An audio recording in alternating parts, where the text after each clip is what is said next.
Vient ensuite le Tag Team Mix. Edge et Beth Phoenix vont affronter Rhea Ripley et Finn Balor pour la vengeance. La vengeance, après des mois et des mois de rivalité, ils vont enfin pouvoir se battre face à Rhea Ripley, le gros projet, la personne qu'on doit builder pour WrestleMania qui va affronter Charlotte Flair, elle, la méga star de ce programme. Et je suis mitigé sur ce match parce que, en termes purement catchesques, je trouvais le match vraiment très bon, mais qui a été gâché par une prestation un peu rouillée de Beth Phoenix, surtout des retards de timing de Beth Phoenix, et un booking classique, mais que j'ai pas trouvé forcément malin. Revenons dans les détails.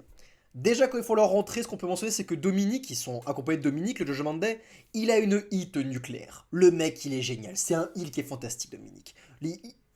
À peine il est là, il prend toute l'attention pour se prendre une hit, mais colossale. Des bouts, mais puissants. Le mec qui fait la moindre action, il dit le moindre mot, il se mange des bouts. Dominique, c'est une pure réussite. Donc là-dessus, c'est super. Et le début du match est chouette. On a Edge contre Finn Balor, c'est assez chouette.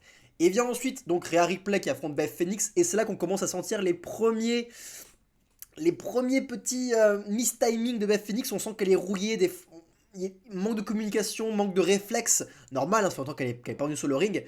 Donc c'est un peu dommage. Ce retard a obligé à un moment Edge à forcer un kick-out, alors qu'à la base c'était Beth Phoenix qui devait faire la save sur un tombé, sur un pin.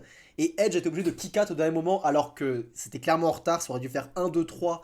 Et à cause du retard de Beth Phoenix, on a l'arbitre qui a eu le troisième compte, qui a été un peu de retard, bref. C'est beaucoup de retard qu'on fait un peu de bullshit dans le match, mais heureusement que Rhea Ripley est là encore une fois. Rhea, elle a un selling, mais qui est si bon. Ses expressions faciales, ses coups, sa brutalité. Rhea Ripley, je l'adore. C'est simple, je l'adore. Elle est fantastique, elle te resauve des matchs, mais d'une puissance cosmique. Et Dominique est là. Et Dominique, il utilise tout, plein de trucs de heal. À un moment, il va passer un point américain pendant que l'arbitre a retourné pour que Rhea Ripley, elle allume Edge avec un point américain, mais c'est génial. Et je crois d'ailleurs que c'est à ce moment-là où que Beth Phoenix fait un retard sur la save. Le mec vient se manger un coup de poing américain dans la gueule, quoi. C'est génial. On a aussi un moment Beth Phoenix qui va utiliser Dominique pour le jeter dans les cordes pour faire tomber Finn Balor. Enfin, c'est super. Dominique, il est toujours au meilleur endroit, au meilleur moment, pour s'en prendre plein la gueule ou pour aider les heals. Il y a aussi un gros spot très très cool où Beth Phoenix et Ripley vont tous deux faire des powerbombs sur Edge et Finn Balor. Bref, en fait, il y a eu plein de choses chouettes dans ce match, beaucoup de spots géniaux. Et c'était pas un spot fait, c'était toujours très fluide en fait, hormis les retards de Beth Phoenix, encore une fois. Mais j'ai un petit problème contre le résultat final quand même. Parce que même s'il a fait plaisir aux spectateurs, on a là des Canadiens hein, qui remportent la victoire face aux Heels. Ils ont atteint leur vengeance, ils se vengeaient après des mois et des mois de programme. C'est une bonne fin pour eux. Même ça fait plaisir sur l'instant T, je trouve que c'est pas l'édition qui fait le plus de sens sur le long terme. Parce que pour moi, ce match, l'intérêt de ce match sur le long terme, c'est d'établir Rhea Ripley et de la builder. C'est elle la star, c'est elle le projet. Edge, Beth Phoenix n'ont plus rien à prouver, c'est des anciens qui sont là pour soulever, pour élever les nouveaux. Finn Balor, bon, il est bien dans ce groupe, mais il a plus trop de carrière en solo, je veux dire. Les projets, c'est Rhea Ripley et Dominique quelque part. Et c'est eux qui font élever. Dominique a été bien élevé, je trouve, il a été très bien utilisé là-dessus, c'était super chouette.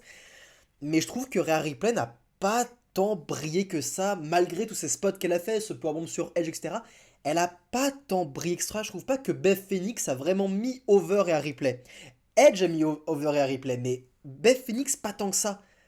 Alors pour moi, c'est la chose la plus importante. J'aurais vraiment aimé que, même si on fait gagner les faces, que j'ai l'impression que Rhea Ripley a vraiment dominé et que Beth ne pouvait rien faire. Là, c'était trop équivalent. Trop équivalent en termes de force. C'était trop 50-50. Il y aurait dû y avoir plus de domination de la part de Rhea Ripley, pour moi. Donc un peu mitigé, mais le match restait franchement très bon pour un tag mix, c'était très bon. Donc ouais, d'ensemble pas mal, on a hâte de voir la suite pour Rhea Ripley. Face à Charlotte, ça s'annonce très croustillant.